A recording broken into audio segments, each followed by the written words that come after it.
नमस्कार मेरे प्यारे दोस्तों और साथियों, आप सभी का स्वागत है आरएस एकेडमी के यूट्यूब चैनल पे। जहां बच्चों हमने स्टार्ट किया था प्रीवियस लेक्चर में क्लास 9 फिजिक्स का second chapter force and laws of motion, जिसमें बच्चों हम लोगों ने फोर्स के बारे में जाना था, टाइप्स ऑफ फोर्स के बारे में जाना था, न्यूटन फर्स्ट लॉ, इनर्शिया के बारे में जाना था, inertia of rest, inertia of motion और इनर्शिया ऑफ डायरेक्शन हमने जान लिया था। आज का जो लेक्चर है ये सेकेंड लेक्चर है और आज के इस लेक्चर में बच्चों हम लोग जानेंगे Newton second law of motion के बारे में, और फिर हम लोग लीनियर मोमेंटम के बारे में जानेंगे, चेंज इन मोमेंटम के बारे में जानेंगे, कंजर्वेशन ऑफ मोमेंटम के बारे में जानेंगे, इम्पल्स क्या होता है, इम्पल्सिव फोर्स क्या होता है, इसके बारे में जानेंगे और उससे रिलेटेड हम लोग क्वेश्चंस भी प्रैक्टिस करेंगे। तो चलिए बिना देरी किए हुए शुरू करते हैं अपना सेकेंड लेक्चर, जो कौन से चैप्टर का है बच्चों? क्लास 9 फिजिक्स का second chapter force and laws of motion का है। ठीक है, तो चलिए शुरू करते हैं। आज का अपना पहला टॉपिक क्या है बच्चों? Linear momentum. आज का अपना पहला टॉपिक क्या है बच्चों? Linear momentum. लीनियर मोमेंटम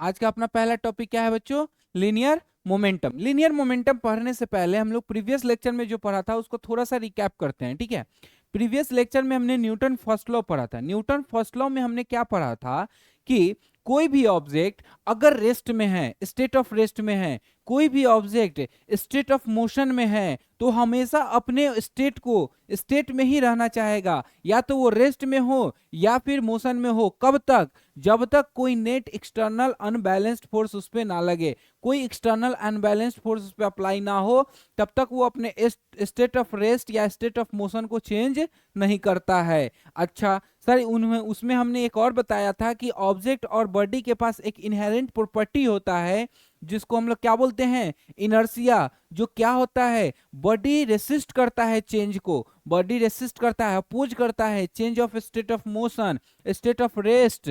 ठीक है, इसको अपोज करता है कि ना ही वो मोशन में आए, अगर रेस्ट में है तो, और मोशन में है तो वो किस में ना आए? रेस्ट में आए। कब तक? जब तक उस पर अनबैलेंस्ड फोर्स ना लगे तब तक। फिर हमने उससे रिलेटेड एग्जांपल्स भी किए थे। ठीक है, अब आज का जो पहला टॉपिक है वो है बच्चों लीनियर मोमेंटम। क्या है? Linear momentum. मोमेंटम क्या होता है बच्चों? कि कोई भी बॉडी जिसके पास वेलोसिटी है, क्या है बच्चों? वेलोसिटी है। अगर कोई भी मैटर है तो उसके पास मास होगा।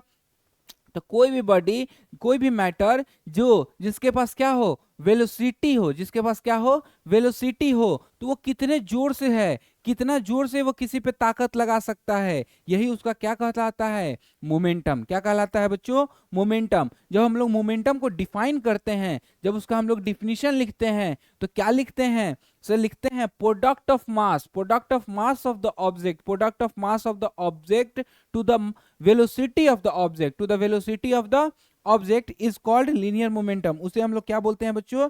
Linear momentum. तो क्या इससे हम लोग मैथमेटिकली भी इसको लिख सकते हैं? यस सर, लिख सकते हैं। क्या लिख सकते हैं? मोमेंटम इक्वल टू, क्या लिख सकते हैं बच्चों? Momentum is equal to mass, mass of body into velocity, mass of body into velocity.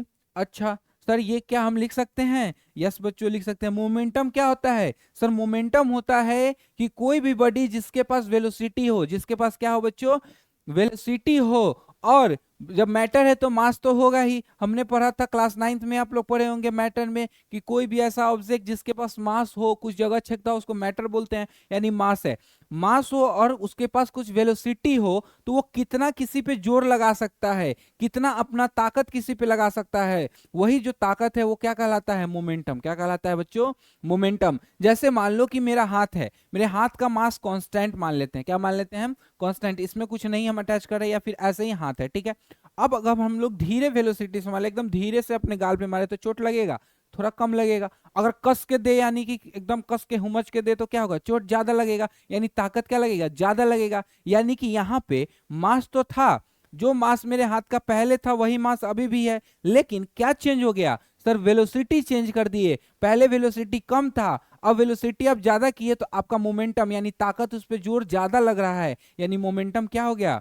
ज्यादा लग रहा है। मान लीजिए अभी जैसे टेस्ट चल रहा है, इंडिया और इंग्लैंड का टेस्ट चल रहा है, आप लोग टेस्ट देखते होंगे, तो उसमें क्या होता है, जो बॉल बॉल को रोका जाता है, यानी कि धीरे बैट से बॉल को लगाया जा रहा है, तो क्या होता है, और बॉल भी धीरे अगर आ रहा है तो क्या होगा, वहां पे जैसे टकराया तो वो बॉल क्या हुआ, धीरे हुआ। अगर उसी को कस के मारा तो क्या होगा, और तेजी से भागेगा और ताकत लगेगा उसमें, तो वहां मोमेंटम क्या हो जाएगा, ज्यादा हो जाएगा। तो कहने का क्या मतलब है कि अगर किसी भी बॉडी का वेलोसिटी ज्यादा हो, वेलोसिटी बढ़ जाए, तो उसका क्या बढ़ जाएगा, मोमेंटम बढ़ जाएगा। अगर मान लो हम मास इंक्रीज कर दे, क्या इंक्रीज कर दे, मास बढ़ा दे, फिर भी मोमेंटम क्या हो जाएगा, बढ़ जाएगा। इससे एक रिलेशन पता चलता है कि अगर हम मास को बढ़ाएंगे तो मोमेंटम भी बढ़ेगा, अगर हम वेलोसिटी को बढ़ाएंगे तो हमारा मोमेंटम भी बढ़ेगा। ठीक है, समझ में आया। जब यहाँ वेलोसिटी है तो वेलोसिटी कौन सा क्वांटिटी होता है, वेक्टर क्वांटिटी है। ठीक है, वैसे ही मोमेंटम, लीनियर मोमेंटम भी कौन सा क्वांटिटी है sir, linear momentum vector quantity है। कौन सा क्वांटिटी है, वेक्टर क्वांटिटी है। यानी कि जो हमारा मोमेंटम है ये इसके पास मैग्नीट्यूड भी है और डायरेक्शन भी है। इसको हम लोग डिनोट करते हैं पी से। किस चीज से डिनोट करते हैं बच्चों, पी से डिनोट करते हैं। और हम लोग लिख सकते हैं P equal to mass into velocity, mass into velocity, mass into velocity, momentum equal to mass into velocity of the body. समझ में आया। अच्छा सर, हम लोग जानते हैं वेलोसिटी दो प्रकार के होते हैं, वेलोसिटी दो, इनिशियल वेलोसिटी और फाइनल वेलोसिटी। तो इसी के अनुसार लीनियर मोमेंटम भी दो प्रकार के हो जाते हैं। एक हो जाता है हमारा इनिशियल मोमेंटम, क्या हो जाता है बच्चों, इनिशियल मोमेंटम, इनिशियल मोमेंटम। और दूसरा हो जाता है फाइनल मोमेंटम, क्या हो जाता है, फाइनल मोमेंटम। अच्छा, मान लो कि कोई बॉडी है, उसका मास था m और इनिशियल वेलोसिटी था u, तो लिख दिए m into you, initial momentum हो गया। मोमेंटम मतलब क्या, मास को वेलोसिटी से मल्टीप्लाई कर देना है, प्रोडक्ट है किसका किसका, मास और वेलोसिटी का। तो यहाँ पे कौन सा वेलोसिटी, इनिशियल वेलोसिटी, यहाँ फाइनल है तो यहाँ कौन सा वेलोसिटी सर, यहाँ फाइनल वेलोसिटी, ये हो गया। अच्छा चलो, इसमें एक और क्वेश्चन पूछते हैं। जरा बताओ बच्चों, इसमें चेंज इन मोमेंटम निकालने के लिए अगर हम पूछ दे तो क्या फॉर्मूला होगा। अगर हम पूछ दिए चेंज इन मोमेंटम, जैसे हम लोग चेंज इन वेलोसिटी निकाले थे। चेंज इन वेलोसिटी क्या करते थे, या फिर कोई भी चेंज निकालना है तो हम लोग क्या करते थे, final minus initial, final minus initial. तो अगर हमें चेंज इन मोमेंटम निकालना है तो हम क्या करेंगे sir, final momentum minus initial momentum, final momentum minus initial momentum. तो क्या लिख सकते हैं, change in momentum, change in momentum equal to M भी माइनस एम यू, यानी final momentum minus initial momentum. ठीक है, अच्छा सोचो, मास, मास का यूनिट क्या होता है सर, मास का एक ऐसा यूनिट होता है केजी। वेलोसिटी का ऐसा यूनिट क्या होता है सर, मीटर पर सेकेंड। तो क्या हम मोमेंटम का यूनिट लिख सकते हैं, क्या आप मोमेंटम का यूनिट बता सकते हैं क्या होगा सर, मोमेंटम का यूनिट होगा, ऐसा यूनिट क्या होगा, KG metre per second, KG metre per second, या लिख सकते हैं केजी मीटर पर सेकेंड। कोई दिक्कत नहीं है, समझ में आया, समझ में आया। मोमेंटम समझ में आया, क्या है मोमेंटम, मोमेंटम क्या है कि कोई भी बॉडी क्या ताकत लगा रहा है किसी पे, कोई भी मास जिसके पास वेलोसिटी है तो वो क्या ताकत लगा रहा है। अगर मान लो कि कोई बॉडी रेस्ट में है, यानी उसका मोमेंटम क्या होगा सर, उसका मोमेंटम होगा जीरो। क्यों होगा जीरो, क्योंकि सर उसके पास वेलोसिटी जीरो है, क्योंकि वो रेस्ट में है, वो क्या है, रेस्ट में है। और जब हम मोमेंटम निकाल रहे हैं तो वो क्या होगा, जीरो होगा। यहां तक समझ में आया, अच्छे से समझ में आया। चलिए आगे देखते हैं। ये हमने बताया कि मोमेंटम हम लोग क्या लिखते हैं, m इंटू वी। इसको इंट्रोड्यूस कौन किए थे, न्यूटन साहब किए थे। ठीक है, मोमेंटम कौन सा क्वांटिटी है sir, it is a vector quantity. ठीक है, डायरेक्शन इसका किधर होगा, डायरेक्शन होगा वेलोसिटी के डायरेक्शन के तरफ। इसको डिनोट कैसे करते हैं तो सर p से डिनोट करते हैं। तो p का फॉर्मूला क्या होता है, p equal to m into V, और इसका ऐसा यूनिट क्या होता है, KG metre per second, KG metre per second. अगर इसे छोटा यूनिट बोले तो केजी का छोटा क्या, ग्राम, और मीटर पर सेकेंड का सेंटीमीटर पर सेकेंड हो जाता है। कोई दिक्कत नहीं है, समझ में आया, समझ में आया। चलिए आगे देखते हैं। अब इससे रिलेटेड क्वेश्चंस है, देख लीजिए। हम साथ साथ क्वेश्चन भी कराते चल रहे हैं। ठीक है, इससे क्या होगा कि हमने जो पढ़ा उसको वहीं पे मतलब अप्लाई कर लिया, और पता चला कि क्वेश्चंस कैसे बनाएंगे और कौन कौन सा फॉर्मूला यूज होगा। जैसे लिखा हुआ है, a ball of mass 10 gram, ball of mass 10 gram. तो मास ऑफ बॉल कितना दिया हुआ है, मास ऑफ बॉल सर दिया हुआ है 10 ग्राम। अच्छा जरा सोचो उसके आगे क्या दिया हुआ है, with a velocity of 50 metre per second. वो मूव कर रहा है वेलोसिटी से, कौन से वेलोसिटी से, initial velocity, initial velocity 50 metre per second से। अच्छा उसके बाद देखो, on applying a constant force, अब उस पर कांस्टेंट फोर्स लग रहा है कितने देर के लिए सर, टाइम 2 सेकेंड के लिए। कितने देर के लिए लग रहा है, 2 सेकेंड के लिए।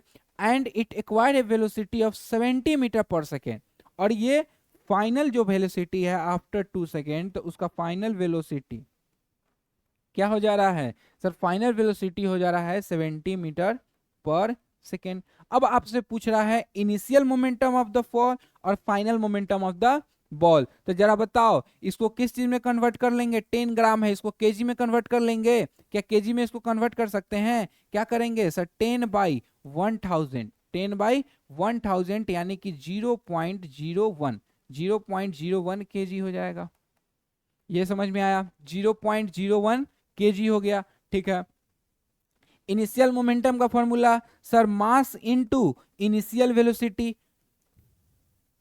इनिशियल वेलोसिटी जरा बताओ मास कितना है सर 0.01 इनटू इनिशियल वेलोसिटी कितना है सर 50, कितना है बच्चों 50, तो 50 इंटू 1 कितना होगा 50, यानी कि कितना होगा 0.5 केजी मीटर पर सेकेंड। अच्छा अब पूछ रहा है फाइनल, तो फाइनल का क्या है sir mass into final momentum, mass into final momentum, mass into final velocity, mass into final velocity, final momentum ही तो निकाल रहे हैं। तो मास कितना है सर, मास है 0.01 केजी इनटू फाइनल वेलोसिटी कितना है सर 70 है, कितना है बच्चों 70 है, तो ये कितना हो जाएगा sir 0.7 KG metre per second, 0.7 KG metre per second final momentum. वही चेंज पूछ देता तो 0.7 माइनस 0.5 कितना जाता 0.2 केजी मीटर पर सेकेंड हमारा चेंज इन मोमेंटम आ जाता। समझ में आया, कुछ नहीं करना है बच्चों, क्वेश्चन में जो दिया हुआ है उसको पहले लिख लेंगे, गिवन करके लिख लेंगे, और उसके बाद सीधा क्लियर पता चल रहा है कि मास को अगर हम इनिशियल वेलोसिटी से मल्टीप्लाई कर देंगे, प्रोडक्ट उसका निकाल देंगे, तो हमें इनिशियल मोमेंटम दे देगा। मास को अगर हम फाइनल वेलोसिटी से मल्टीप्लाई कर देंगे तो उस बॉडी का क्या दे देगा, फाइनल मोमेंटम। क्या दे देगा बच्चों, फाइनल मोमेंटम। ठीक है, चलिए अब आता है हमारा न्यूटन साहब का सेकेंड लॉ। ठीक है, हम लोग टोटल 3 लॉ पढ़ेंगे, न्यूटन के कितने लॉ पढ़ेंगे 3। तो पहला हमने पढ़ लिया था, ठीक है, जिसको हम लोग दूसरे नाम से क्या बोलते थे, पहले फर्स्ट लॉ को हम लोग दूसरे नाम से क्या बोलते थे, लॉ ऑफ इनर्शिया, क्या बोलते थे, लॉ ऑफ इनर्शिया। ठीक है, अब हमारा जो दूसरा है वो क्या है, Newton second law. Newton second law क्या कहता है कि rate of change of momentum, क्या बोले हमने, rate of change of momentum. और जब हमने मोशन पढ़ाया तो बताया था कि रेट लग जाए, यानी कि जो चेंज ऑफ मोमेंटम है, जैसे यहाँ चेंज ऑफ मोमेंटम है उसको किस चीज से डिवाइड कर रहे हैं, टाइम से, पर यूनिट टाइम में निकाल रहे हैं। तो क्या लिखा हुआ है, the rate of change of momentum is directly proportional to the force applied on it.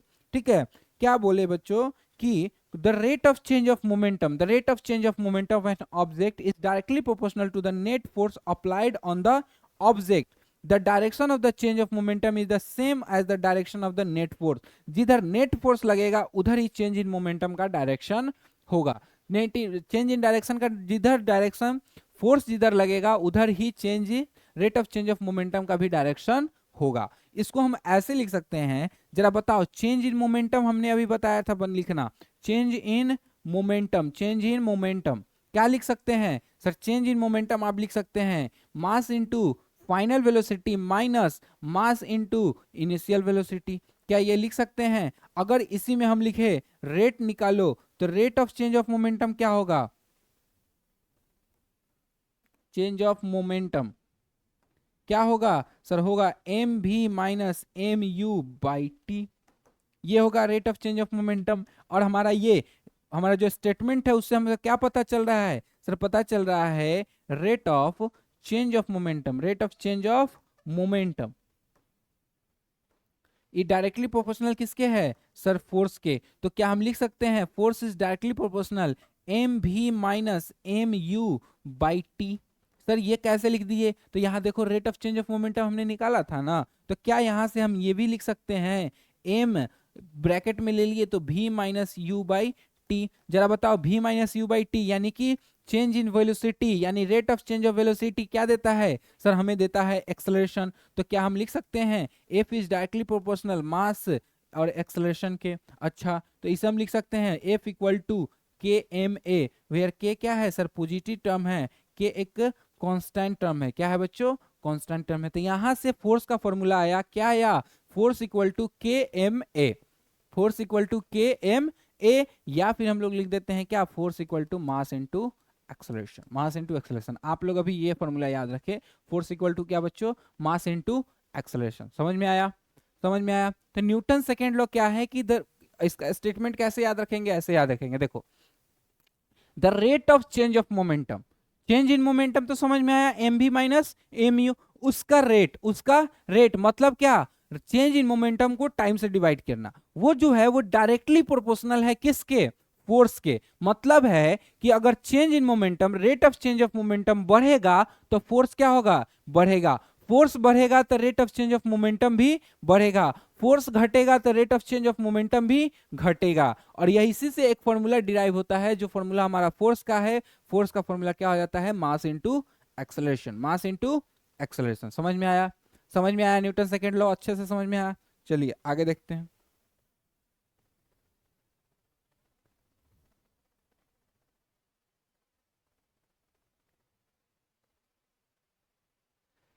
Newton second law, ठीक है, न्यूटन सेकेंड लॉ से हमारा क्या आया था, फोर्स इक्वल टू क्या आया था सर, मास इनटू एक्सेलरेशन, मास का यूनिट केजी, एक्सेलरेशन का unit metre per second square. तो इससे हमें क्या पता चला कि जो न्यूटन का यूनिट है वो क्या है, KG metre per second square. Sir जो फोर्स का यूनिट है वो क्या है, KG metre per second square, और इसी को हम लोग क्या बोलते हैं सर, इसी को हम लोग बोलते हैं न्यूटन। क्या बोलते हैं बच्चों, न्यूटन। और इसको डिनोट कैसे करते हैं, एन से, किस चीज से डिनोट करते हैं, कैपिटल एन से, ठीक है। अब देखिए इससे रिलेटेड क्वेश्चंस आ गया, ए हैमर ऑफ मास 500 ग्राम, तो दिया हुआ है mass of hammer, mass of hammer दिया हुआ है 500 ग्राम, तो इसको केजी में चेंज करेंगे तो क्या होगा सर, 500 बाई 1000, 20 से 20 गया तो 0.5 केजी, 0.5 केजी। अच्छा, moving at 5 metre 50 metre per second, यानी कि इनिशियल दिया हुआ है कितना, 50 metre per second initial velocity, strike the nail and the nail stop the hammer. कहने का मतलब है कि एक हथौड़ी है, जब हम नेल पे मार रहे हैं तो जब हम मारे तो हथौड़ी का वजन कितना है, 0.5 केजी। अच्छा, जब हथौड़ी मार रहे हैं तो कितनी स्पीड से जा रहा है, 50 मीटर पर सेकेंड से जा रहा है, और जैसे ही वो नेल से टकराया तो वहां रुका, वो क्या हुआ, रुका, यानी फाइनल वेलोसिटी क्या हो गया सर, जीरो हो गया, फाइनल वेलोसिटी क्या हो गया, जीरो हो गया फॉर ए शॉर्ट टाइम, जिसका टाइम क्या दिया हुआ है, 0.01 सेकेंड, क्या दिया हुआ है, 0.01 second. What is the force of the nail, तो फोर्स निकल जाएगा, फोर्स हम क्या बताए थे, मास इनटू एक्सेलरेशन, इसको हम लोग ऐसे भी लिख सकते हैं, mass into v minus you by T. तो जरा बताओ मास कितना है सर, मास है 0.5, v कितना है 0, माइनस क्या है 50 बाई टाइम कितना है सर 0.01, ठीक है। इसको आप सोल्व कर लेंगे तो निकल जाएगा, ये आ गया आपका इतना KG metre per second square या फिर न्यूटन। केजी क्यों लिखे, क्योंकि हमने मास को पहले ही किस में कन्वर्ट कर लिया था, केजी में, पहले ही किस में कन्वर्ट कर लिया था, केजी में। ऐसे ही इससे रिलेटेड क्वेश्चंस भी हम लोग सोल्व करेंगे, ठीक है। आप लोग भी क्वेश्चन सोल्व करते रहे ताकि आप लोग न्यूमेरिकल बनाने में आसानी हो और फिजिक्स आसान लगने लगे, ठीक है। हम तो हैं ही, आप लोग भी मेहनत करते रहें, ठीक है। चलिए आगे देखते हैं। अब आता है बच्चों इम्पल्स। इम्पल्स क्या होता है, देखो ऐसे समझो कि जैसे क्रिकेट में जब बैट्समैन बॉल को हिट करता है तो क्या उसको हिट करते रह जाता है, नहीं ना, एक शॉर्ट पीरियड ऑफ टाइम पे, एक शॉर्ट टाइम में, एक शॉर्ट टाइम में वो क्या करता है, अपने शॉट को खेलता है, और शॉट को खेलता है तो वो एक इंपल्सिव फोर्स को जनरेट करता है। किसको जनरेट करता है बच्चों, एक इंपल्सिव फोर्स, वहां क्या लगता है, इंपल्सिव फोर्स की, वैसा फोर्स जो शॉर्ट पीरियड ऑफ टाइम में लगे, वैसा पुशिंग, मतलब ऐसा धक्का देना जो एकदम हल्का सा हो, क्या हो बच्चों, हल्का टाइम में लगता हो, उसको बोलते हैं इंपल्सिव फोर्स। क्या बोलते हैं, इंपल्सिव फोर्स। और उसी इंपल्सिव फोर्स के इफेक्ट को क्या बोले हमने, उसी इंपल्सिव फोर्स के इफेक्ट को, कि उस इंपल्सिव फोर्स से क्या हो रहा है, उसी इफेक्ट को हम लोग बोलते हैं इंपल्स। क्या बोलते हैं बच्चों, इंपल्स। क्या बोलते हैं, इम्पल्स, और इम्पल्स को हम लोग मेजर करते हैं, और इसको हम लोग मेजर करते हैं चेंज इन मोमेंटम से, rate of change of momentum नहीं, क्या बच्चों, चेंज इन मोमेंटम से। किससे बच्चों, चेंज इन मोमेंटम से। तो क्या बताया हमने, ए लार्ज वेरिएबल फोर्स, एक बहुत बड़ा वेरिएबल फोर्स जो कब लग रहा है, एक छोटे टाइम के लिए, for a short interval of time, उसको हम लोग क्या बोलते हैं, इंपल्सिव फोर्स। उसको क्या बोलते हैं, इंपल्सिव फोर्स। इसको इंपल्स नहीं बोलते हैं, उसको बोलते हैं इंपल्सिव फोर्स। और इस इंपल्सिव फोर्स के द्वारा जो इफेक्ट हो रहा है, जो बदलाव हो रहा है, उसको हम लोग क्या बोलेंगे, इंपल्स। उसको क्या बोलेंगे बच्चों, इंपल्स। द इम्पैक्ट, जो इम्पैक्ट डाल रहा है, produced by the impulsive force, produced by the impulsive force, जो इफेक्ट, जो इम्पैक्ट डाल रहा है इंपल्सिव फोर्स, उसको हम लोग क्या बोलेंगे सर, उसको बोलेंगे हम लोग इंपल्स। और इसको मेजर करते हैं change in momentum of produced by the body. तो क्या हम इंपल्स के बराबर क्या लिख सकते हैं, चेंज इन मोमेंटम, यानी एम भी माइनस एम यू। ठीक है, एक ये लिख सकते हैं, दूसरा बताओ जरा, ये लिख सकते हैं एफ इंटू टी। क्यों लिख सकते हैं, फोर्स इंटू टाइम, क्यों, फोर्स बराबर पढ़े थे एम भी माइनस यू बाई टी, तो इसको टाइम से मल्टीप्लाई करेंगे तो टी से टी कैंसिल हो गया, तो क्या बचा, एम भी माइनस एम यू। देखो तो आ गया ये। तो क्या इम्पल्स का हम यह लिख सकते हैं, इम्पल्स इक्वल टू फोर्स को मल्टीप्लाई कर देंगे किससे, टाइम से। एक तो ये, दूसरा क्या, इम्पल्स बराबर एम भी माइनस एम यू। ये समझ में आया कि शॉर्ट पीरियड ऑफ टाइम में अगर लार्ज वेरिएबल फोर्स लग रहा है तो वो फोर्स क्या कहलाएगा, इंपल्सिव फोर्स। और उस इंपल्सिव फोर्स के द्वारा जो इफेक्ट हो रहा है, जो क्या हो रहा है, बदलाव आ रहा है, जो इम्पैक्ट आ रहा है, जो क्या आ रहा है बच्चों, इम्पैक्ट आ रहा है, उसके मोमेंटम में जो चेंजेस आ रहे हैं, वो क्या कहलाएगा, वही कहलाएगा उसका इम्पल्स। क्या कहलाएगा, इम्पल्स। और इम्पल्स का फॉर्मूला क्या होता है, फोर्स इनटू टाइम, या फिर इम्पल्स बराबर चेंज इन मोमेंटम। उसको मेजर हम लोग कैसे करते हैं, चेंज इन मोमेंटम से। अगर इम्पल्स का यूनिट पूछा जाए तो क्या होगा, यूनिट होगा बच्चों KG metre per second, KG metre per second, KG metre per second. जैसे मोमेंटम का भी यूनिट क्या था, केजी मीटर पर सेकेंड, वैसे ही इम्पल्स का भी यूनिट क्या होता है, केजी मीटर पर सेकेंड। ठीक है, चलिए अब इससे क्वेश्चन एक है, देख लीजिए। क्वेश्चन क्या है कि explain why a person falling on a cemented floor gets injured but a person falling on a heap of sand is no. देखो क्वेश्चन क्या है कि कोई भी पर्सन अगर सीमेंटेड बॉडी पे गिरता है तो ज्यादा इंजर्ड होता है, लेकिन अगर वही हीप ऑफ सैंड पे गिरे तो क्या होता है, कम लगता है। तो ऐसे समझो, अभी हमने बताया था इंपल्सिव फोर्स, क्या बताया था कि लार्ज फोर्स लगता है, लार्ज वेरिएबल फोर्स लगता है शॉर्ट टाइम के लिए। कितने टाइम के लिए, शॉर्ट टाइम के लिए। तो वो क्या बनाता है, वो क्या है सर, वो है इंपल्सिव फोर्स। क्या है बच्चों, इंपल्सिव फोर्स। तो जरा सोचो, जब हम लोग सीमेंटेड पे या पर्सन सीमेंटेड पे, सीमेंटेड फील्ड पे गिर रहा है तो वहां क्या होगा, उसको टाइम क्या मिला, बहुत कम मिला, उसका मोमेंटम जो है वो क्या हुआ, ज्यादा हुआ। अगर टाइम कम मिला, टाइम क्या मिला बच्चों, कम मिला, तो मोमेंटम यानी इंपल्सिव फोर्स क्या हो जाएगा, ज्यादा हो जाएगा। और जैसे ही इंपल्सिव फोर्स ज्यादा हुआ तो उसका इफेक्ट भी तो ज्यादा होगा ना, और इफेक्ट ज्यादा होगा तो वो ज्यादा इंजर्ड करता है। लेकिन बालू के केस में क्या है कि जब वो बालू पे गिरता है तो उसका जो टाइम है, शॉर्ट टाइम ही लग रहा है, लेकिन इसके अपेक्षा वहां पे टाइम क्या होता है, थोड़ा ज्यादा लगता है।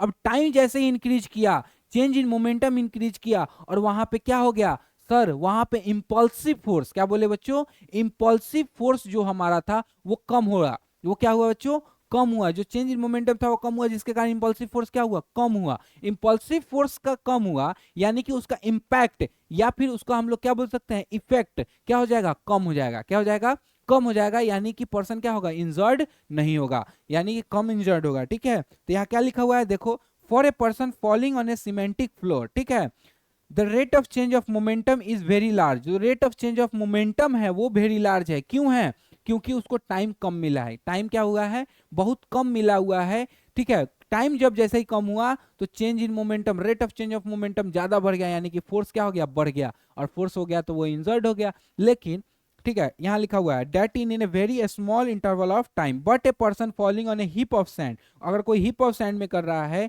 तो लॉन्गर पीरियड ऑफ टाइम, उसको थोड़ा ज्यादा टाइम मिलता है, जिसके कारण क्या होता है, under his weight increases in time decreases the impact force. और वो इम्पैक्ट फोर्स को हम लोग क्या बोलते हैं, इंपल्सिव फोर्स, इंपल्स बोलते हैं। उसका इम्पैक्ट कम होगा इसलिए वो इंजर्ड नहीं होता है।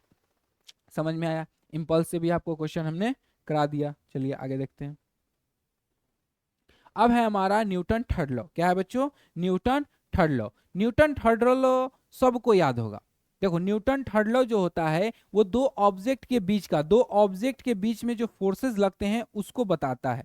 दो ऑब्जेक्ट के बीच में जो फोर्सेस लगते हैं उसके रिलेशनशिप को कौन बताता है? Newton third law. कौन बताता है बच्चों? Newton third law. और वो जो रिलेशन है वो क्या है? वो रिलेशन है to every action has there is an equal and opposite reaction. और यहाँ याद रखना, जब यहाँ लिखा हुआ है कि एक्शन और रिएक्शन, तो क्या हम ही एक्शन करेंगे हम ही रिएक्शन देंगे? ऐसा तो नहीं है ना। यहाँ क्या होता है कि कितने ऑब्जेक्ट होंगे? दो। हमेशा ये पेयर में, हमेशा ही किस चीज में होते हैं? पेयर में होते हैं। कि जैसे हम ये पेन है, इस पे मारे तो यहाँ दो ऑब्जेक्ट है, ये एक्शन कर रहा है तो वो भी इस पे रिएक्शन फोर्स लगा रहा है और अपोजिट डायरेक्शन में लगा रहा है।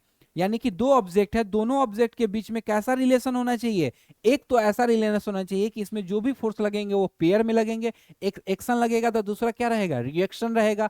और साथ ही साथ जो एक्शन फोर्स है वो रिएक्शन फोर्स के इक्वल इन मैग्नीट्यूड रहेगा और अपोजिट इन डायरेक्शन।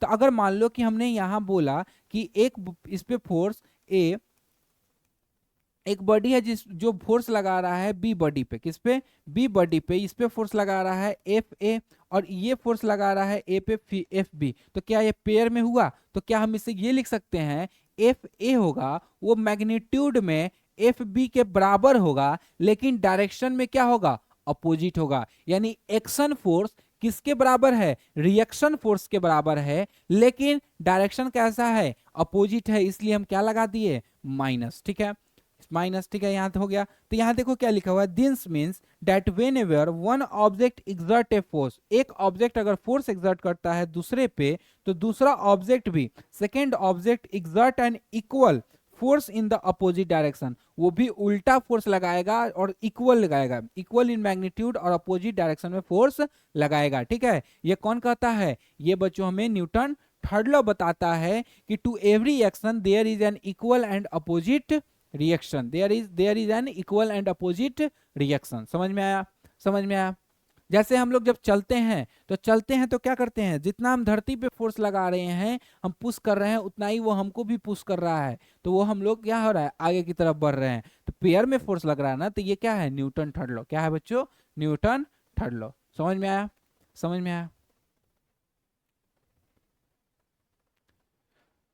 देखो न्यूटन थर्ड लॉ के लिए क्या क्या है कि जो फोर्सेज होते हैं वो हमेशा किस में ऑकर होंगे? पेयर में। हमने बताया always occur in pair. Action और रिएक्शन होगा। ये जो फोर्सेज हो गए वो इक्वल इन मैग्नीट्यूड होगा, अपोजिट डायरेक्शन होगा और एक्ट होगा, यानी कि लगेगा हमेशा दो डिफरेंट ऑब्जेक्ट पे, दो डिफरेंट ऑब्जेक्ट पे लगना चाहिए। एक तो पहली बात कि हमेशा फोर्सेस कितने होंगे? पेयर में होंगे। एक एक्शन होगा तो दूसरा रिएक्शन होगा। अब एक्शन और रिएक्शन में क्या रिलेशन है कि दोनों का मैग्नीट्यूड सेम होगा, लेकिन डायरेक्शन अपोजिट होगा। डायरेक्शन क्या होगा? अपोजिट होगा। और ये जो फोर्सेज है वो हमेशा दो डिफरेंट ऑब्जेक्ट पे लगेगा। समझ में आया? ये न्यूटन क्या था? Newton third law. Newton third law. तो हमने फर्स्ट लॉ भी पढ़ लिया, सेकेंड लॉ भी पढ़ लिया और थर्ड लॉ भी पढ़ लिया। फर्स्ट लॉ हमने क्या पढ़ा था सर? फर्स्ट लॉ हमने पढ़ा था कि कोई भी ऑब्जेक्ट अगर स्टेट ऑफ रेस्ट में है तो वो रेस्ट में रहना चाहेगा, कोई भी ऑब्जेक्ट अगर स्टेट ऑफ मोशन में है तो वो स्टेट ऑफ मोशन में रहना चाहेगा। कब तक? अनटिल और अनलेस उस पर कोई एक्सटर्नल अनबैलेंस्ड फोर्स ना लगे तब तक। फिर हमने सेकेंड पढ़ा था न्यूटन सेकेंड लॉ, जिसमें पढ़ा था कि rate of change of momentum जो होता है सर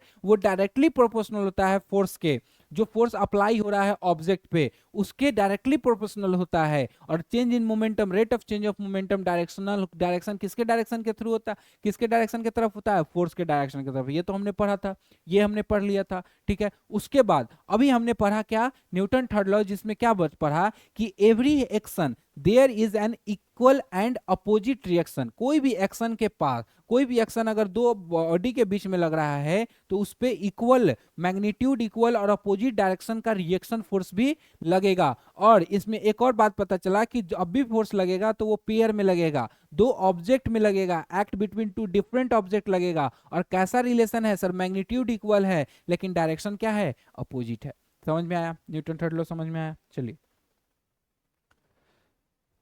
अब देखिए हमारा आता है law of conservation of momentum. Law of conservation of momentum क्या करता है कि कोई भी एक आइसोलेटेड सिस्टम हम अगर हम बनाते हैं या एक आइसोलेटेड सिस्टम बनाते हैं तो उस पे अगर कोई एक्सटर्नल फोर्स नहीं लगेगा तो जो इनिशियल मोमेंटम होगा वो कन्वर्ज होगा, वो कंजर्व होगा फाइनल मोमेंटम के। किसके बराबर होगा? Initial momentum is equal to the final momentum. Initial momentum, initial momentum of body, initial momentum of body, momentum of body बराबर होगा किसके? फाइनल मोमेंटम के। किसके बराबर होगा बच्चों? फाइनल मोमेंटम के लिए। कब? जब कोई एक आइसोलेटेड सिस्टम में कोई एक्सटर्नल फोर्स ना लग रहा हो तब, कोई एक्सटर्नल फोर्स ना लग रहा हो तब। क्या लिखा हुआ है? Total momentum of an isolated system remains constant, हमेशा कांस्टेंट ही रहेगा। कब तक? जब तक no external force acts on it, जब तक उस पर कोई एक्सटर्नल फोर्स ना लग जाए तब तक। ठीक है, चलिए इसको हम लोग समझते हैं आगे, इसको हम लोग देखते हैं कैसे होता है। ठीक है, जैसे मान लो बच्चों कि मान लो कि यहाँ पे हम बोले कि कोई एक बॉडी है ए और ये इधर की तरफ जा रहा है, मान लो इधर बी है। ठीक है, इसका मास है m1 और इसका मास है m2। इसका मास क्या है बच्चों? m2 है। क्या है बच्चों?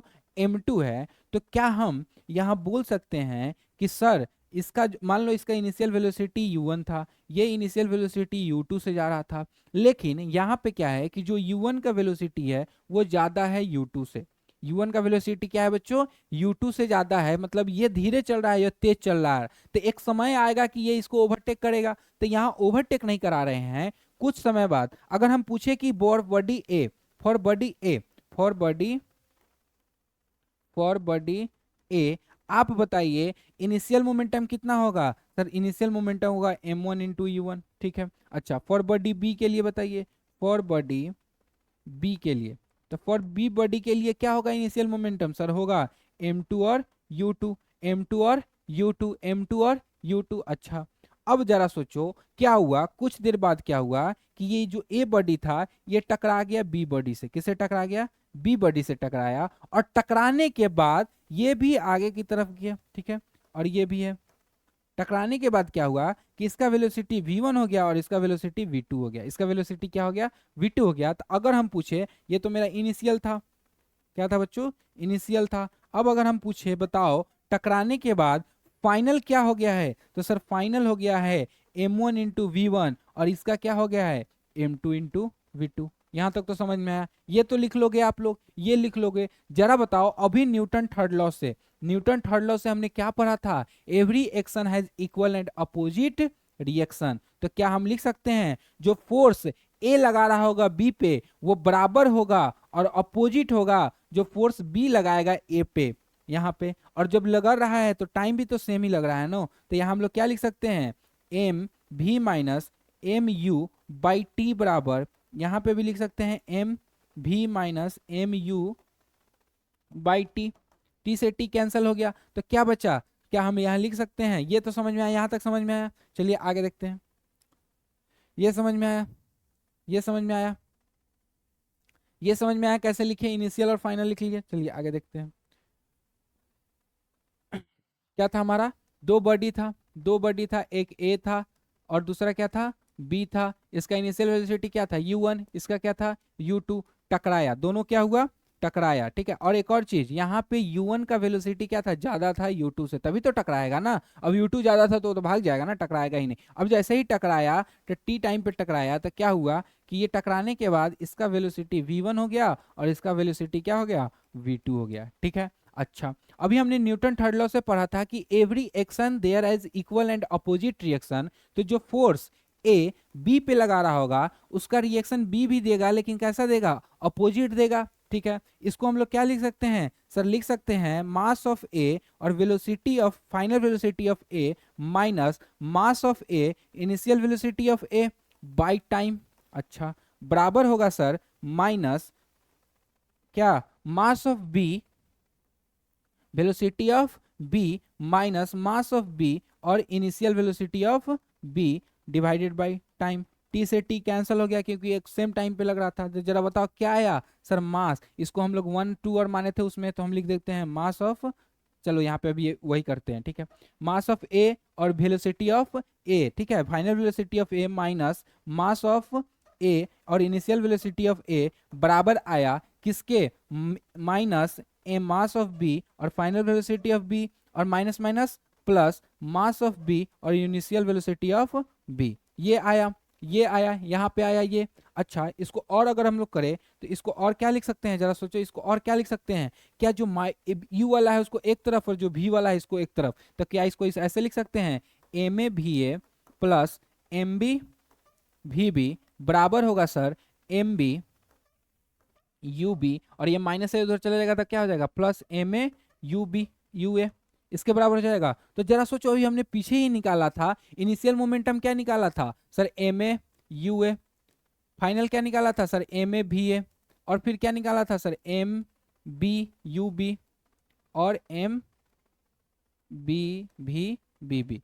तो यहाँ अगर इसको पूरा एक आइसोलेटेड सिस्टम माने तो इस सिस्टम का पूरा इनिशियल मोमेंटम यही है ना, ये दोनों को जोड़ेंगे तो इनिशियल मोमेंटम, इस दोनों को जोड़ेंगे तो क्या होगा, फाइनल मोमेंटम। तो क्या यहाँ पता चल रहा है कि इनिशियल मोमेंटम किसके बराबर है, फाइनल मोमेंटम के बराबर है। अगर हम ऑब्जेक्ट को 1 2 माने रहते तो क्या लिख सकते थे, m1u1 प्लस m2u2 बराबर होगा, ये क्या होगा बच्चों, बराबर होगा किसके, m1v1 प्लस m2v2। और यही हमारा law of conservation of momentum कहता है कि जो इनिशियल मोमेंटम है, initial momentum of a body जो आइसोलेटेड सिस्टम है, वो किसके बराबर होता है, फाइनल मोमेंटम के बराबर होता है। किसके बराबर होता है बच्चों, फाइनल मोमेंटम के बराबर होता है। समझ में आया, कंजर्वेशन ऑफ मोमेंटम समझ में आया, कंजर्वेशन ऑफ मोमेंटम समझ में आया। जैसे एग्जांपल में अगर हम बोलते हैं तो जैसे हम लोग बंदूक कोई चला रहा है तो मान लो कि वेलोसिटी v से निकला, तो पहले गन और बुलेट दोनों क्या था, इनिशियली क्या था, रेस्ट था। तो गन का भी इनिशियल मोमेंटम 0 और बुलेट का भी 0, तो लिख दिया इनिशियल। और फाइनल क्या हो जाएगा, तो सर फाइनल हो जाएगा गन का मास और वेलोसिटी ऑफ गन, ठीक है, पीछे का रिक्वायल वेलोसिटी। ये जो वेलोसिटी होता है इसको हम लोग क्या बोलते हैं, रिक्वायल वेलोसिटी। क्या बोलते हैं बच्चों, रिक्वायल वेलोसिटी। याद रखना, जब गन चलती है तो जब बुलेट आगे की तरफ जाता है तो उसका रिएक्शन किधर, अपोजिट लगेगा। तो अपोजिट बंदूक पीछे की तरफ आता है, उसी को हम लोग बोलते हैं रिक्वायल वेलोसिटी। क्या बोलते हैं, ये किसके प्लस में होगा सर, ये होगा मास ऑफ बुलेट और वेलोसिटी ऑफ बुलेट को, क्या ये लिख सकते हैं, ठीक है।